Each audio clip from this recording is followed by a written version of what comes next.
नमस्कार। Book audio में बहुत बहुत स्वागत करता हूं मैं आपका दोस्त ब्रिजेश।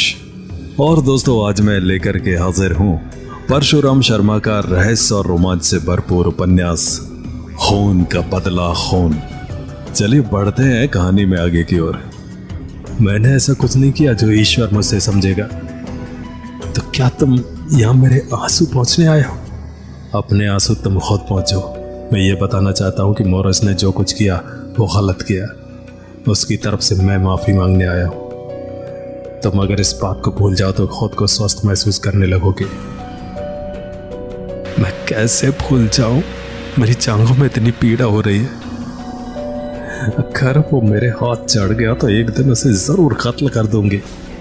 कुत्ता, जंगली जानवर। तुम्हें अकेले सफर नहीं करना चाहिए था। कहां से आ रही थी? सच सच बताओ। तो क्या मैं झूठ बोली थी? क्या तुमने मेरी दुर्घटनाग्रस्त कार नहीं देखी थी? मैंने तुम लोगों से सहायता लेनी चाहिए थी, मगर तुम एक नंबर के बदमाश निकले। भूल भी जाओ। अगर तुमने भूलने की कोशिश नहीं की तो मोरिस को कह दूंगा, वो तुम्हें सड़क पर उतार देगा और फिर तुम क्या जानो कि इस सड़क पर कितने लुटेरे घूमते रहते हैं। मैंने उसे डरा दिया। सचमुच वो डर गए थे। नहीं, ऐसा मत करना, उसने कहा। मैं स्वस्थ हूं। मैं अपनी जीत पर मुस्कुराया। भय के कारण उसका चेहरा बहुत भोला लग रहा था। अब वो मेरे निकट बैठी थी।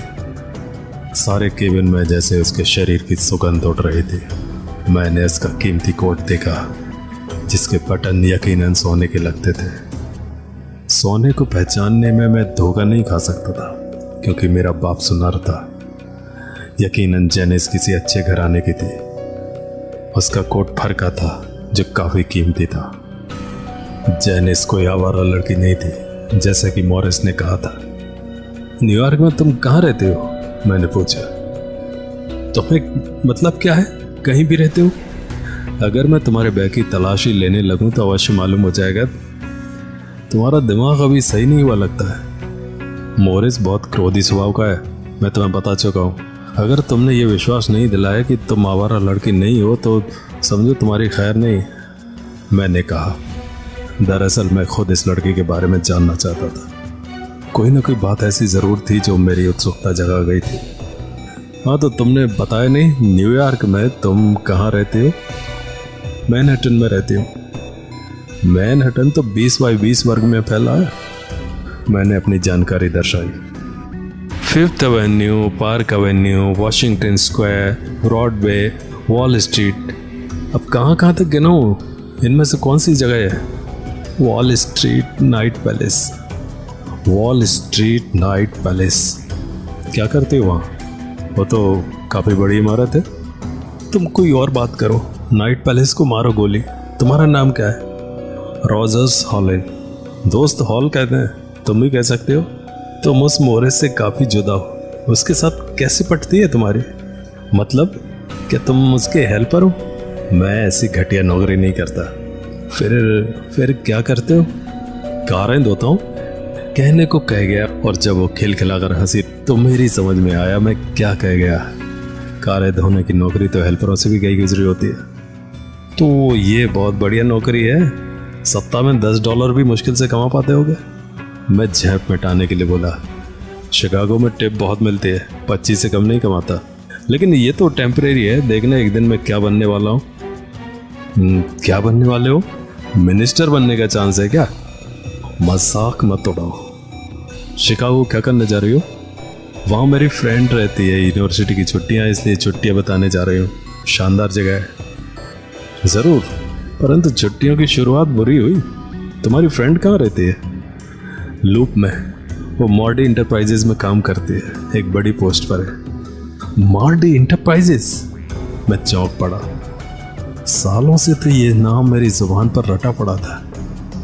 अब मुझे लग रहा था कि मेरे बराबर में कोई लड़की नहीं बल्कि मेरा भाग्य बैठा है। ये जेनिस तो मेरे लिए बहुत काम की सिद्ध हो सकती है, पर मेरी उससे मुलाकात बुरे ढंग से हुई। क्या उसे भुला पाएगी? क्या तुम्हारी वो मित्र वहाँ कोई मॉडल है? नहीं, वो मालिक की सचिव है। बड़ी फुर्तीली लड़की है, 3 वर्ष से है वहाँ पर। उसकी आयु मुझसे 4 वर्ष ज्यादा है, लेकिन अनुभव किसी घाघ बुढ़िया जैसा।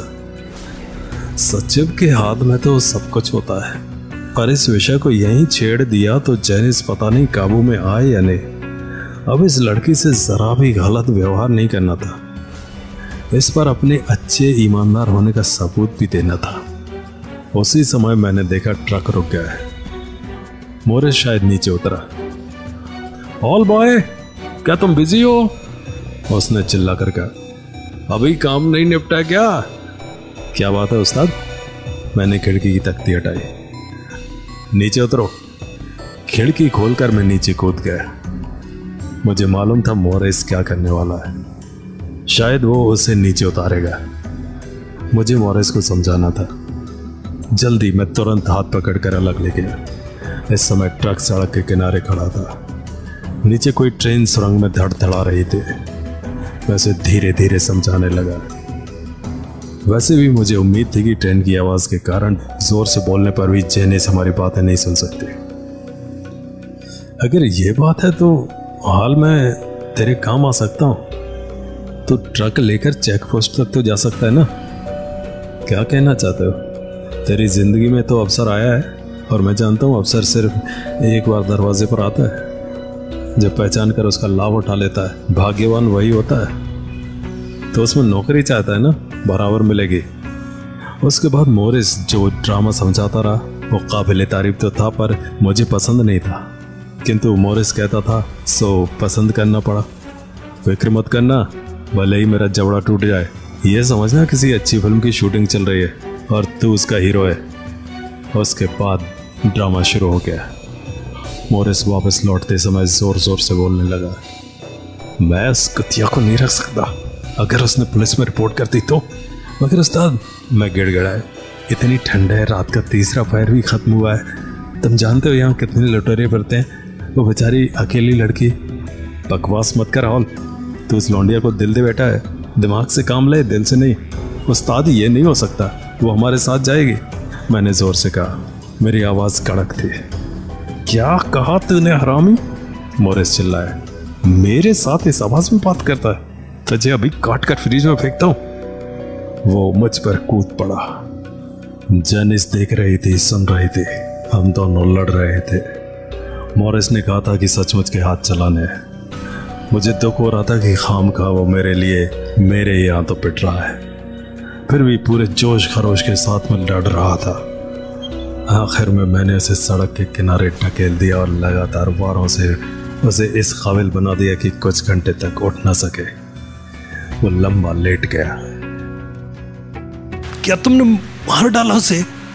जेनिस चिल्लाई। मैंने मोरिस को बत्ती गाली दी। मैं वापस ट्रक की तरफ दौड़ा। जेनिस को अगली सीट पर बुलाया, फिर ट्रक स्टार्ट कर दिया। क्या वो मर गया? जेनिस ने पूछा। मुझे नहीं मालूम, पर बच गया तो आगे से किसी लड़की के साथ ऐसा सलूक नहीं करेगा जैसा तुम्हारे साथ हुआ। कुछ दिन के लिए अस्पताल में रहकर सबक सीखेगा। वो काफी खतरनाक आदमी है, परंतु तुमने हाथ खूब दिखाए। उसने पहली बार मेरे घूंसों का स्वाद चखा है। ट्रक तेज रफ्तार से दौड़ रहा था। जेनिस मुझसे बहुत खुश थी, जबकि मैं सोच रहा था मोरिस के चेहरे पर गलत चोट पड़ गई होगी। यकीनन उसे पट्टी बंधवानी पड़ेगी। रास्ते में ही जेनिस ने 3 बार मेरा चुंबन लिया। मेरे शरीर में सनसनी दौड़ती रही। और कहानी जारी रहेगी अगले अंक में। तो मिलते हैं अगले अंक में। नमस्कार।